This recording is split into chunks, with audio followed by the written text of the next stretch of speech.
我曾漂流在无边海上，抬头看不见星星和月亮。没有人在乎我是谁，陷入漫长黑夜，一路跌撞。我曾爱过了无数风浪，倒影有你微笑的模样。当我们背靠着背聊梦想，所有遗憾都成了宝藏。所以无论多冷多暗多让人失望，再苦再难陷入了迷茫，你就是答案，我不灭的信仰。只愿朝着光，带你一起飞翔，让你听见云层跳动的心脏。我只愿朝着光，就算未来跌宕，我都会坚定地守护在你身旁，朝着光。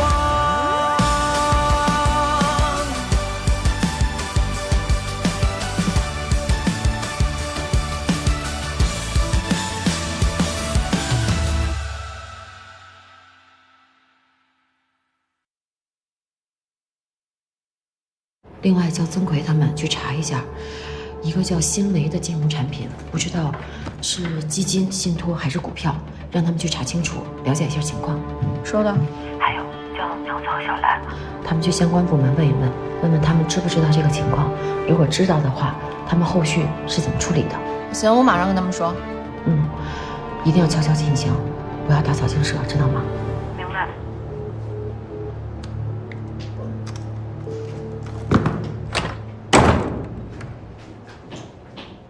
何老师，按照您的教诲，我去采访了食堂炒菜的黄师傅，然后写了这篇稿子。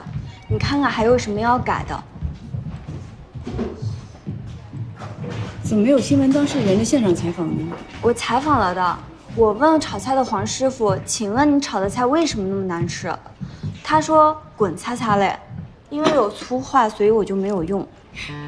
你真的这么问的？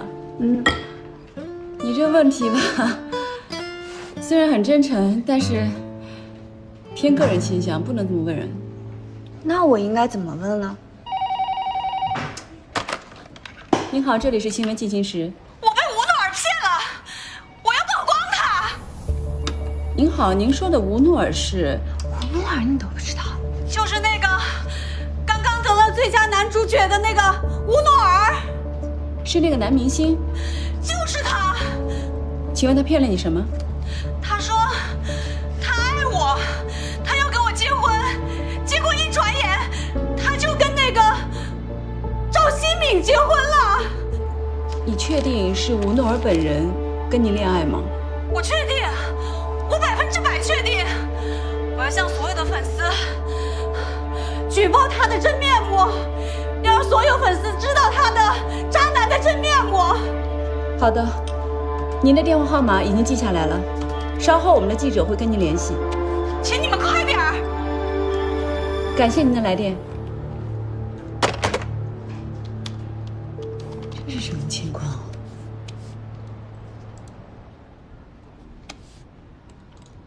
哎，他们人呢？他们好像都出去了吧？经济学里有个术语叫做机会成本。根据我这么多年的观察研究，每个人一生中至少会遇到3次财富重分配的机会，所以当机会来临时，一定要好好的把握，千万不要让它白白的溜走了。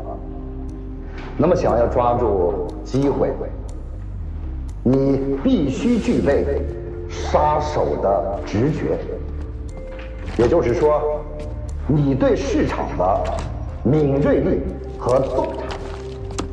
首先，我们每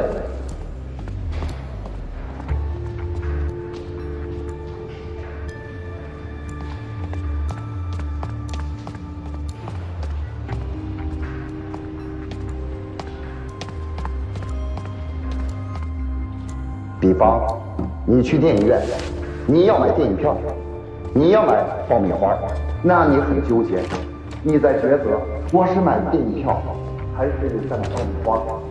好，我是为了看命你。那么对于其他人来说，比方第二个，你让他去看一方命理。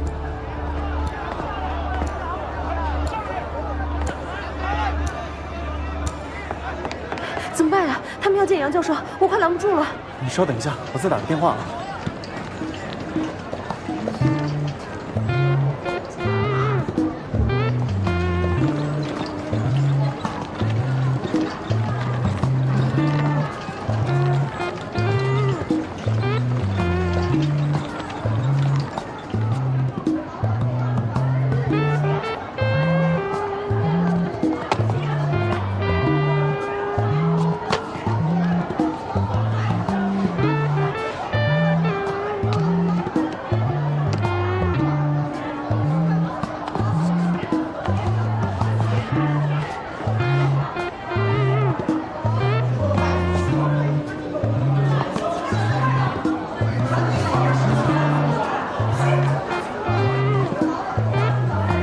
你怎么老拖到一个地方啊？这块有个水字。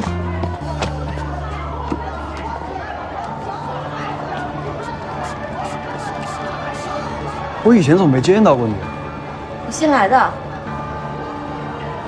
这手机是干嘛的？这可能是不小心碰到照相机了。哎，这地儿怎么那么多水啊？哎，我这保洁阿姨，你过来，赶快把这儿拖一拖，这花应该是漏水了。走，我跟你进去看一下。要是有人经过呀，这摔倒就坏了。行了行了，擦干净了，差不多行了啊。哎，这里面怎么了？哎，不好意思啊，没你的事儿，请您离开。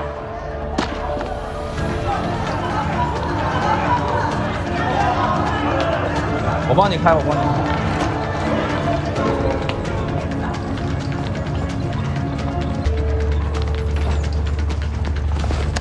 开。来，手机给我。我刚刚救了你一命，什么？要不是我，你就被人给识破了。识破能怎么样？大不了打我一顿呗。也是哈，他一人还真不一定是你对手，你那么厉害。不过你拍这素材就没有了。那你想怎么样？你拍的素材得拷贝我一份吧？不可能啊！白杨，做人要知恩图报。哼，手机给我。合欢的事情呢，你还欠我2条新闻。这样，我把手机给你，咱们俩就两清了。成交。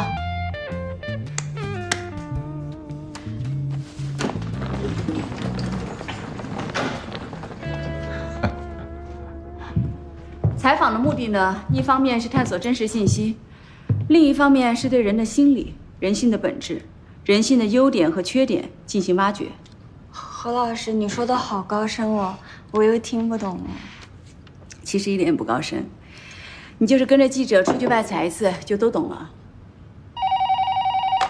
你好，新闻进行时。你们的记者怎么还没跟我联系？半个小时以内。你们的记者要是还没过来，我就从33楼跳下去。千万别，您别冲动。您现在人在哪？我现在在家，具体地址是博雅小区3栋2单元33楼2号。好的，半小时之内，我们记者一定到。那我就再等你们半个小时。这是要命了！何老师怎么了？有个女观众威胁说，半个小时记者还不到的话，她就跳楼。跳楼？但是今天好像哪儿有什么大事，所有人都被白老师派出去了。看来只有我能跑一趟。何老师，要不你带我一起去吧？你不行，你走了谁接热线？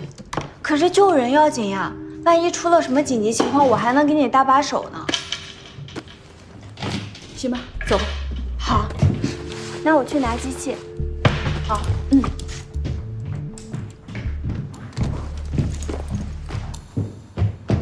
下面是媒体提问时间。这里，这位男士请。哎，谢谢。推出去。杨教授，你好，我是直击现场的记者，我想请问，您之前代言的信托产品新蕾3号，刚刚传出了爆雷的消息，您对此有什么看法？无可奉告。友情提示一下现场的记者朋友们，今天的采访时间非常有限，请不要问与今天话题无关的话题哦，感谢配合。下一位，这位女士请。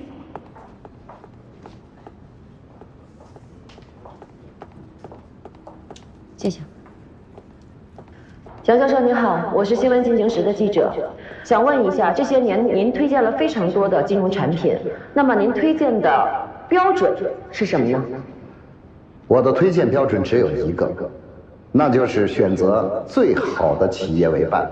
比方说，融汇财富就是最好的企业。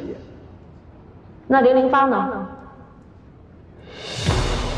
我不知道你在说什么。去年的3月2号，您在昆明为这只股票站台。今年的1月4号，这家公司因为严重违纪，被相关部门勒令查处。无稽之谈。下一位。那为非有色金属呢？很多股民因为您推荐的这只股票，最后血本无归。您有什么要对他们要说的吗？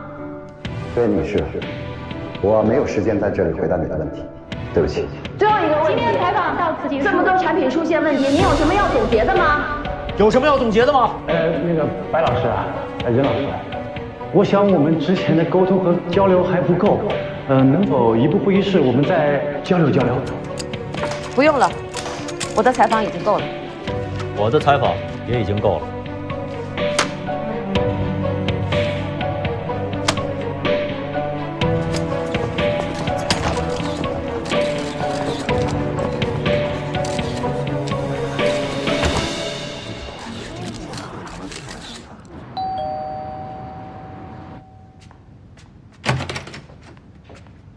你好，我们是新闻进行时的记者，刚刚接到您的热线电话。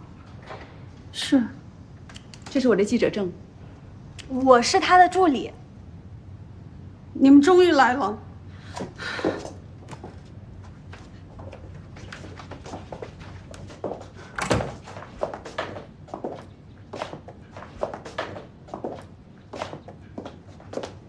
林女士，是您给我们新闻进行时热线打的电话对吗？就是我。那您可以跟我们说一下具体的情况？我有一个条件，你们要把我说的话全部录下来，然后在媒体上公开。没问题，来，钟锦，您坐在这儿。好，这是录音笔，您坐在这里看我就行了。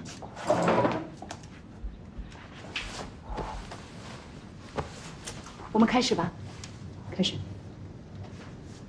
你好，林女士，我是新闻进行时的记者何欢，您能跟我们介绍一下详细的情况吗？我和吴诺尔，我们是去年认识的。当时我去看他的演唱会，我送了一幅画给他。演唱会结束之后，他身边的工作人员要走了我的微信。您怎么确定是他的工作人员呢？那个人带了工作牌，上面写着“工作人员”4个字。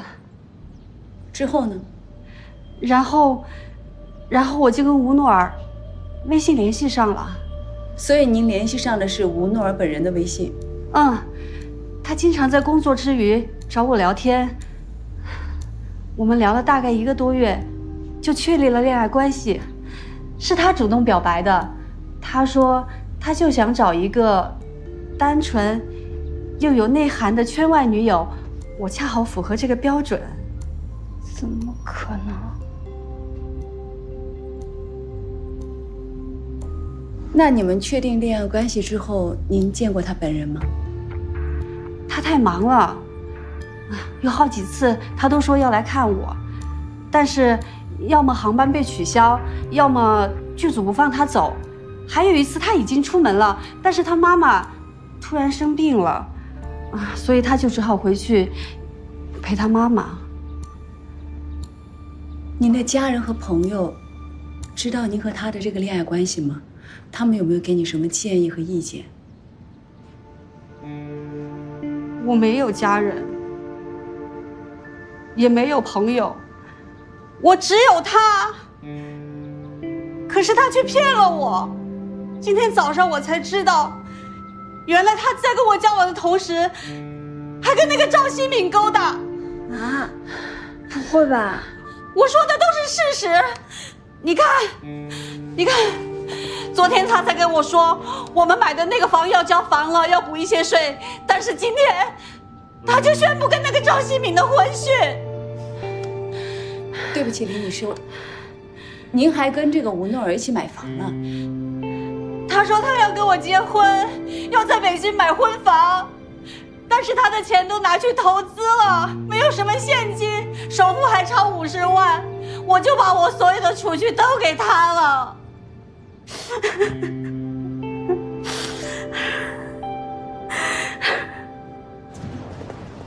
田姐，这条是韩国的一个牌子，这条是高定，你觉得我穿哪个合适？你自己觉得呢？这条，我当初买的时候花10好几万呢。不要选这条。为什么？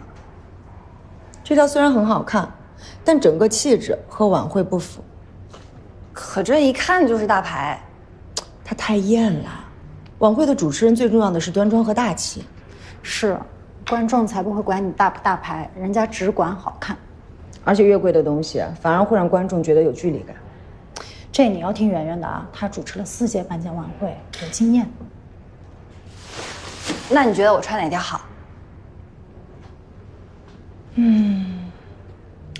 我要是你，我肯定会选红色的这一条。这条会不会太廉价了？舞台上有灯光，不会的。真的？一会儿彩排，你可以把2个裙子都带过去，你试一试。我相信，红色的这一条会更加出彩。金色这条呢？那天你们开会的时候，我看了一下，整个舞美设计的主色调就是金色，你再穿一个金色，那不就糊在一起了？并且金色在舞台上特别容易显得俗气。哎，您好，请问是谁点的咖啡？这儿。哎，来，小江，咖啡。谢啦，叶静，谢谢。陈姐，咖啡。哎，谢谢。赵老师，我请你喝咖啡。啊，不用了，你自己喝吧。没事儿，我待会儿再叫一杯。那个，能不能跟你商量事儿？就是我最近在彩排晚会比较忙，所以每周的房产在线，你能不能做周6周日？我做1到5，行吗？没问题。谢谢啊。谢谢你的咖啡。没事儿。哎，你们回来了？蓝老师，怎么样？都采访到了。那我今天顺序怎么排啊？第一条，上现场骚乱，还有会议室的暗访视频打头阵。第2条用曾奎那边的，你那边采访用第3条，苗子的收尾。明白。哦，苗子，你再补一个律师的采访电话。好。曾奎，你那边再补一个融汇财富的背景资料。行。画面就用杨教授的一些素材吧。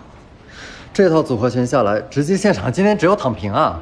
躺不平，我们能想到的，他们肯定也想到了。那既然大家都是同样的素材，我们就力争把新闻做得更精彩。努力吧！加油！加油！喂，关于杨世平和新蕾3号爆雷的所有的新闻都暂缓报道。上传之后再做个物理保存。什么是物理保存？之前跟你说过，你忘了吧？就是把这个全部上传之后复制一遍。哦，对。好，谢谢。白老师，新的串联单我写好了，还有替补跟上的新闻。怎么都软不拉几的？没办法，杨教授那个新闻下了一整组，只有这几条新闻能补够时间。都没有一条能打的吗？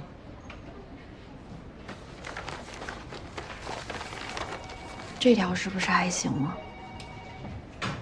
是独家吗？实际线上没有的那种。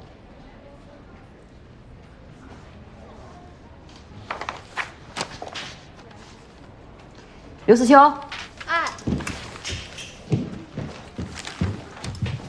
白老师，你这写的什么呀？这是新闻吗？我连对新闻的基本判断都没有，你怎么当的记者呀？我拿回重写。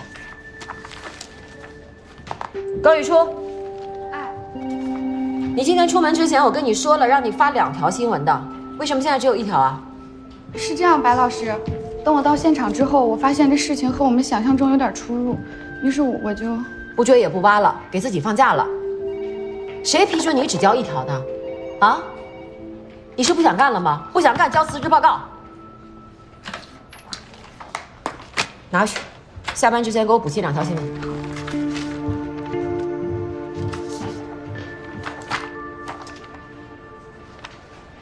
你。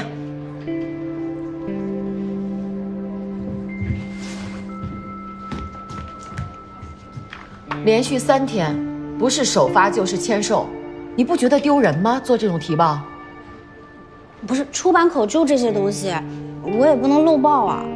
那你就不能有点上进心，看看有没有别的新闻可以跑？咱们的热线电话是干嘛用的？热线现在越来越少了，都没几个人打，就算有，也没什么新闻价值。你把那上面最差的1条给我跑回来，也比你现在交给我的这个强。东东，哎，热线单子给我1个。哦，还就不信了呢。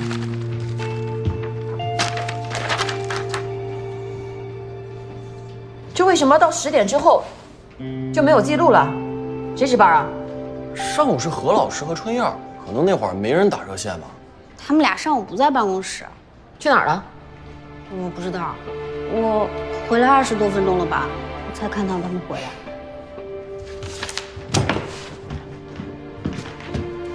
说啥呢？你们俩上午干嘛去了？白老师，为什么10点钟之后没有记录啊？啊？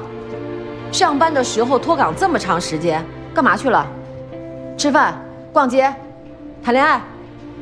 连一个热线都接不好，你们还能干什么？我们没有，跟春燕没关系，我把她带出去的。你说的对，我接个热线都不及格，但你作为制片人，你更差劲。何欢，你从老孙那出来，你就满脸的不高兴，一直在批评别人。新闻被下了，谁心里都不好受。稿子有问题有很多种原因啊。你问过现场发生什么情况吗？你有给记者什么帮助吗？你有体恤过他们的辛苦吗？还是你自己有什么对策？你不什么也没有吗？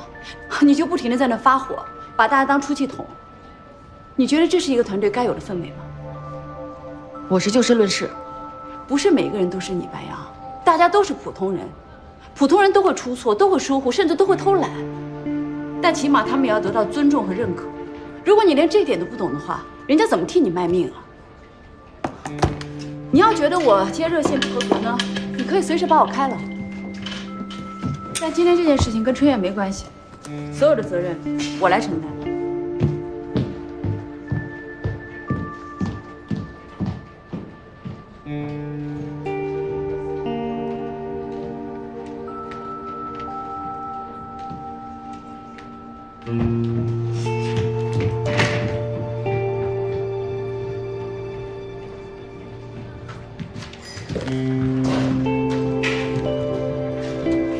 其实你们都很讨厌我，对吗？不是，白老师，就是怕，所以我真的很差劲儿，对吗？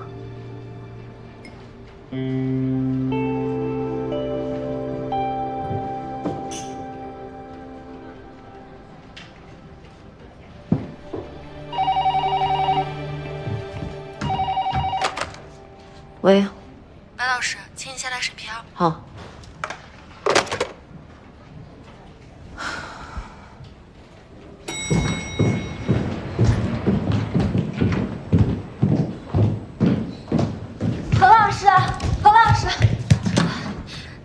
对不起啊，要是我没跟你一起去，就不会这样了。这是我跟他之间的事情，跟你没关系。你和白老师都是有能耐的人，为什么就是搞不到一块儿呢？三观不合，感情破裂。那你现在去哪儿？回家。那你明天还来吗？不来了。那你以后会去哪个部门呀？再说吧。你赶紧回去吧，免得一会儿他又骂人了。拜拜。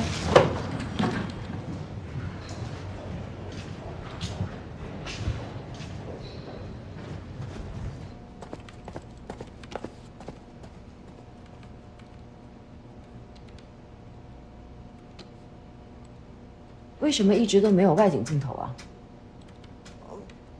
我们忙着回来发稿，就没有拍。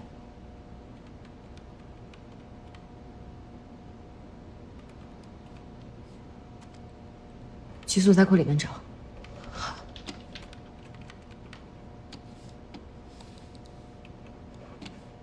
这是什么？不知道啊，这不是我拍的。我觉得你现在不是要曝光，而是要报案。不是吴诺尔骗了你，而是骗子借着吴诺尔的名义骗了你。我叫你们来，是要曝光吴诺尔的真面目，而你们却告诉我，不是吴诺尔，是另外一个人。你们什么意思？你们是不是被吴诺尔收买了，要来堵我的口？李女士，李女士，请你冷静一下。没关系，没关系，就算是吴诺尔也没关系，好不好？来，我们先坐下，冷静一下，先坐下，好好想一想，要好好回忆一下你们的细节。当时你加了他微信之后，是谁开始聊天的？他为什么会跟你这些素材都是何欢上传的。什么时候上传的？你怎么会想到把这个钱？今天中午1点多。其实我也怀疑，这是一场骗局。但是他说的太好听了。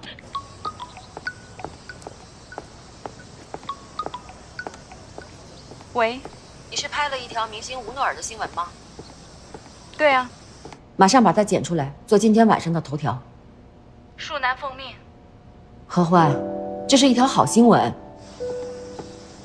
这条视频呢，是我手机里的私人视频，你无权使用。你知道今天晚上没有一条能打的新闻的。那跟我有什么关系？那你为什么要上传呢？因为你知道自己是新闻进行时的一员，对吧？我现在已经不是了。只要曾经是，就永远都是。你想要这条视频也可以，但是你要答应我一件事情。你说。就你刚才的态度，当着所有人的面向我道歉，向大家道歉。我答应你。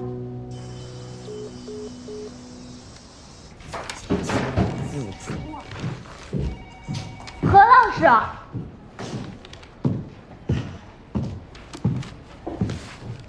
东东，栏目的人都到齐了吗？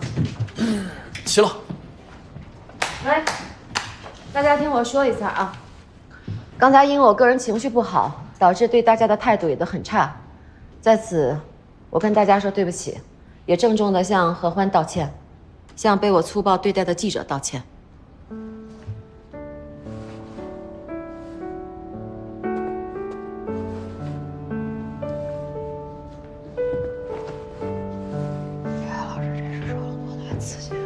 白老师，你骂我们是为我们好，对，不骂我们，我们怎么能进步呢？嗨，我们都习惯了。谢谢大家对我的宽容。其实我知道我在工作上边还是有问题的，这段时间大家都很努力，但是确实是我做的不对。我在此郑重跟大家承诺，以后会管理好自己的情绪，争取做一个合格的制片人。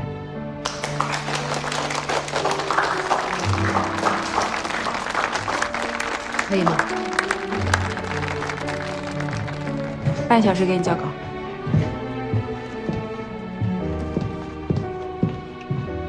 一会儿你去看一下何欢的素材，重新做一下串联单。今晚头条标题：明星骗婚，还是骗子骗财？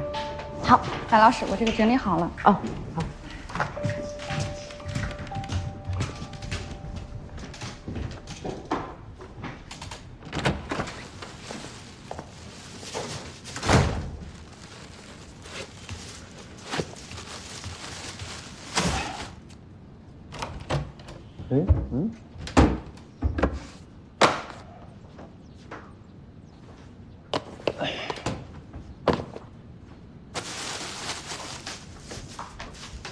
哎，这点儿你不应该在上课吗？不关你的事儿。你老师又生病了？做你的饭去吧。哦，你逃课了？我没有。没有啊。行，那我告诉你妈去。你不准告诉我妈。这不告诉你妈也行。那你说说我有什么好处呢？替你保密的话。我的乐高让你随便玩。那破玩意儿谁玩啊？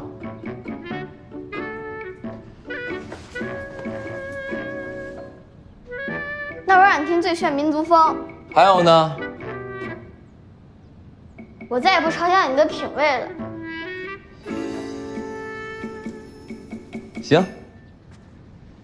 不过呢，就算我不告诉你妈，你老师也会告状的。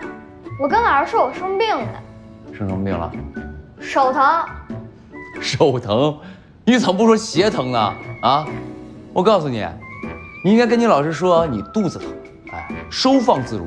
这重呢可以卧床不起，这轻，一趟卫生间就解决了。那我等投资课的时候就说我肚子疼。但这肚子疼呢，也有 bug。一旦你老师关心你病情，给你妈一打电话，那不都穿帮了吗？那怎么办？怎么办呢？过来，我告诉你。下来点。你一定会模仿你妈签名吧？这都不会？我小学2年级的时候我就会了。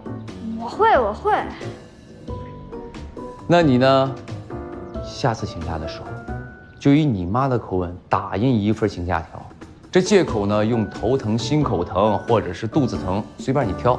最后呢，签上你妈签名，这样老师就不会追究了。对，那我下周就说我肚子疼，再下周就说我头疼，再下周就说我心口疼。但这些呢还不够有创意。那怎么才能有创意？怎么有创意啊？你可以呢说你爷爷过生日，你奶奶过生日，你太奶奶过生日，你太爷爷过生日。你家这么多亲戚，每个过一次生日，你能请多少次假呀？是不是？你简直是个天才。我只是过来人。那你能不能再教我几招？想学？啊。想学的话，帮我把这些菜洗了，我就教你。谢谢师傅。叫大哥，知道吧？大哥。哎。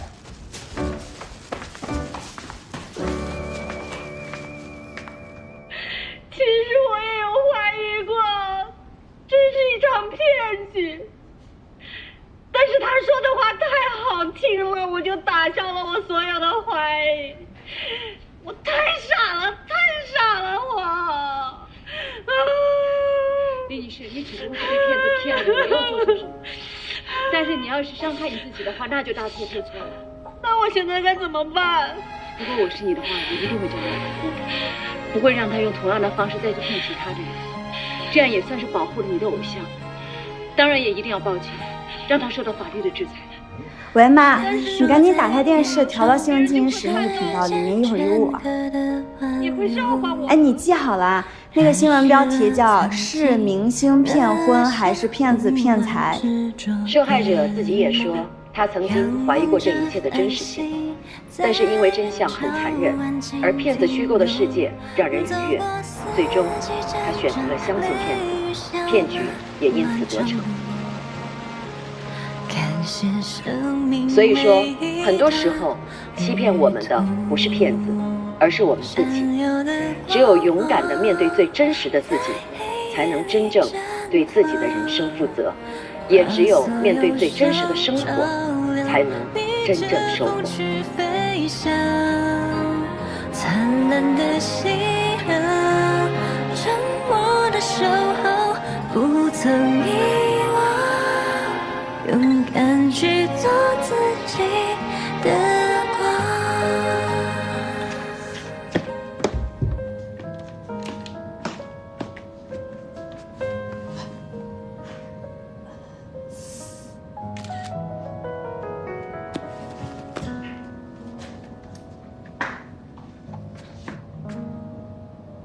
你这大半夜不睡觉，捣鼓什么呢？哎，你来的正好，你帮我个忙，快！帮我把这个光，我要打在这个金属配件上。这个金属配件啊，质量好不好，特别重要，可以多卖点钱。这些东西都要卖了啊？不是，那这么好的东西你卖了，你舍得吗？有什么舍得不舍得的？过去买它呢，是用来搭配，现在我也不需要这些东西来替我装点门面了。怎么突然想通了？其实我早就想通了，只不过拉不下这个面子而已。现在嘛，面子算什么？生活最重要。这个应该卖个高价，这是经典老花，肯定会有人买的。你相信吗？我信，多卖点啊，都卖了把钱还给我。你要不要拿几个去啊？我要是干嘛？我背不了。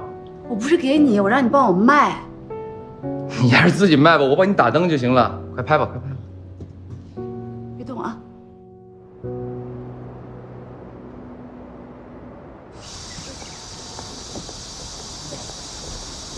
哎，何老师，好久不见！上次给你家办的10年的那个花宴，还喜欢吗？挺好的。你看你喜欢的花都到了，啊，这郁金香刚到的，特新鲜。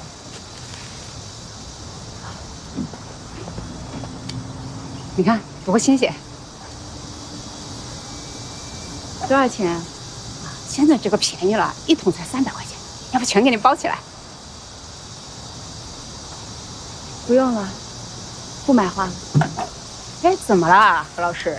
以前是每个星期都要在我这里买花的。家里出了点变故，现在钱要花在实处，不能随便乱花呢。那我送你一支吧，何老师。咱们可以没有钱花，但是不能没有花呀。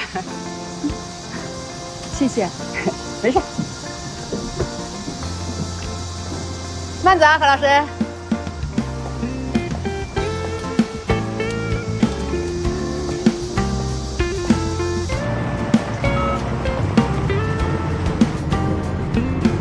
哎，何老师。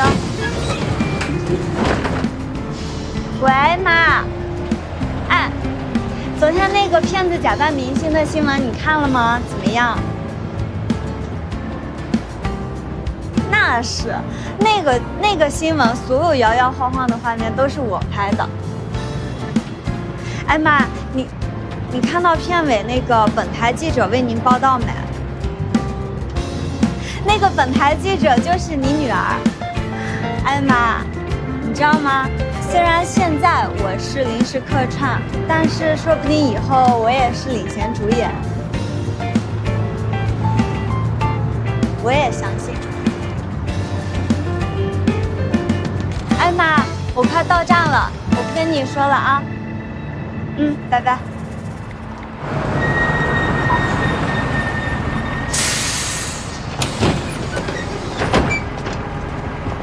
那你找。何老师，你刚刚的照片好好看呀！我一会儿发给你。何老师，哎，佳佳，何老师，你今天没开车，限行。我车卖了。怎么卖了？你那车不是挺新？欠债，卖了还债。那何老师，你怎么看着还那么高兴啊？就跟今天捡了钱似的。恰恰相反，我是把该丢的都丢掉了。好看吗？好看。这个好好看，在哪儿买的呀？这个啊，朋友送的。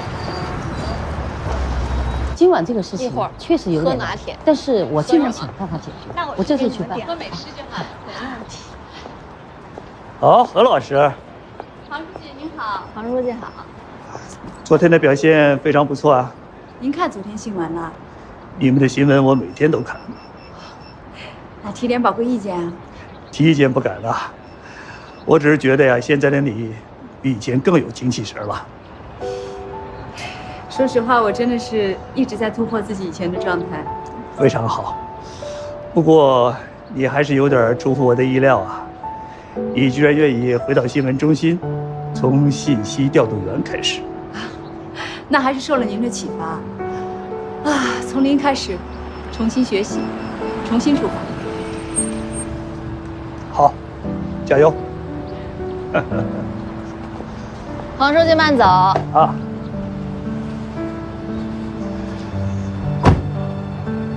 看谁呀？你刚来台里可能不知道，这是我们的副台长、频道总监兼频道党总支书记。那他是个大领导。何老师，你真厉害！我来频道也好几年了，很少听到黄书记这么夸人。进去吧。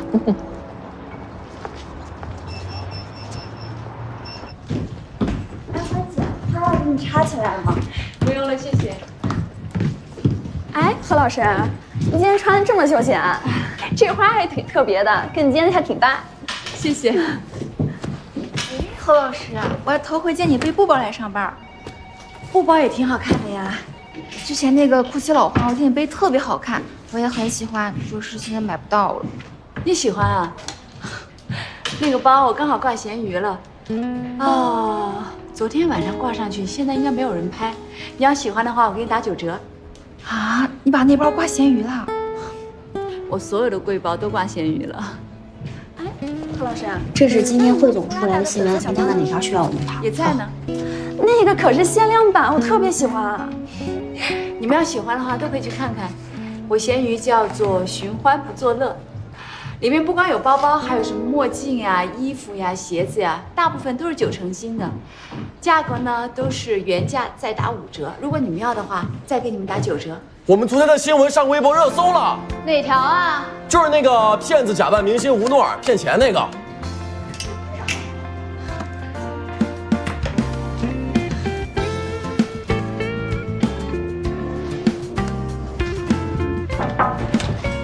领导看了吗？微博上面已经有100多家媒体和官微转发我们的新闻了。看过啦。现在啊，只要跟明星有关的新闻，热度都很高。你不觉得是我们的选题抓得好，稿子写得有深度吗？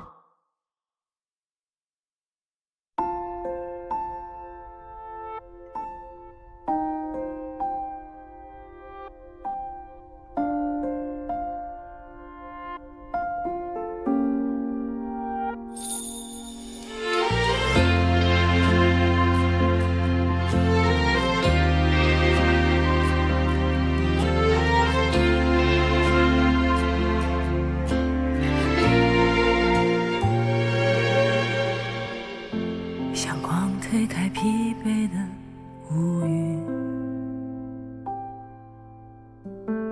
倾落在这城市的谷底。有多少不期而遇会延续成记忆，或只是偶尔时光里过期。同行的路为什么迟疑？